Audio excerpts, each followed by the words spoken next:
Hi everyone, welcome back to my channel. So this video is a part 2 of Amigurumi embroidery, and let's jump right in. So we have already our cushion or our toys that we're going to embroider on. And so why did I say that those lines and holes are so important is exactly because we need a guidance, which usually those that embroidery draw with a pencil or a pen on their sheets. So as I told you, I will use a yarn out jeans yarn, which is fine 2 or sports 2 yarn. It comes in a wonderful colors, so I chose this pink or bright pink now to create a lazy daisy flower. So we're gonna begin with inserting the needle anywhere inside of your toy or your cushion, and you take it out where you want the center of the flower to be.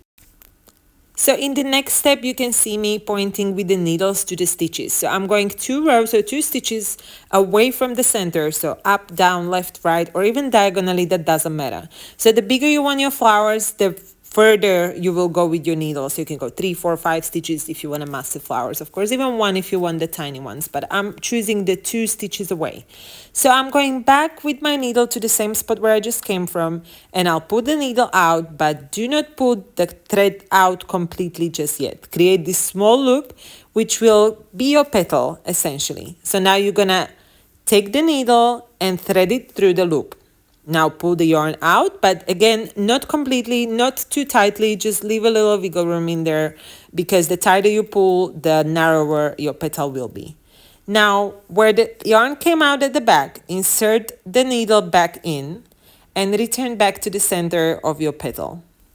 Now pull the thread, but do not pull it again too tight, because it will make your petal too narrow and your loop that you just created at the top will basically disappear inside of the toy. So you need to be very gentle when you're doing this. Then you can take your needle and obviously adjust the petal to the size that you want. So there it goes. This is your first lazy daisy petal, and now you can make as many as you want. I will create for this first video 4. So the best thing about the lazy daisy petals is that you can use them really for anything, not just making the flowers, but also creating leaves on your stems, for example, in different colors. Okay, so now I have 2 loops on my lazy daisy flower. You see me adjusting it with the needle a little bit. It created this little heart shape, which is actually great because you can use lazy daisy stitch absolutely for creating hearts as well on your amis. So now I'll create the third one. I'll go back inside the center with the needle, pull the thread out, but not too much so it doesn't become too narrow, and thread the needle through the loop. So I'll go back again and insert the needle at the back of the petal and return back to the center. Again, make sure you don't pull too tight. As you can see also here, I pulled a little bit harder and it created a little bit of narrower leaf, and so you can always go back and adjust with your needles before you secure your flower completely. And lastly, we'll create the 4th one. So while I'm stitching my 4th petal, I would like to tell you that you can create as many petals as you want. Of course, it's restricted by the amount of stitches we have around this, but you can do longer, shorter, you can go diagonally, you can go left, right, center in many ways as you want. And in the next few minutes, I'll show you the video also how I create the flower with more than just 4 petals. But this is pretty much it. This is called Lazy Daisy, and the stitch of 1 petal, it actually called Lazy Daisy. And you can, again, use it in many other ways as well, not just this. And I will show you a little bit later as well how to do that, how to accommodate it in different ways. In this next bit of a video, I'll show you how to make a lazy daisy flower with 5 petals, just to show you how it looks in a difference when you go in diagonally as well, and how slightly bigger the flower will be because the diagonal lines are a tiny bit further. But please make sure that you stay in the video, because at the end of this video, I'll show you how to make a French knot, which is what you can use for a center of your flowers, or I used it for other projects as well that I will show you in next videos later on. In this next part of the video, I'll show you how to make a French knot. French knot is something that took me a long time to learn, and to this day, as you can see also on the video, I struggle a little bit. I don't know why, but please don't be too hard on yourself if you're having some troubles with this one as well.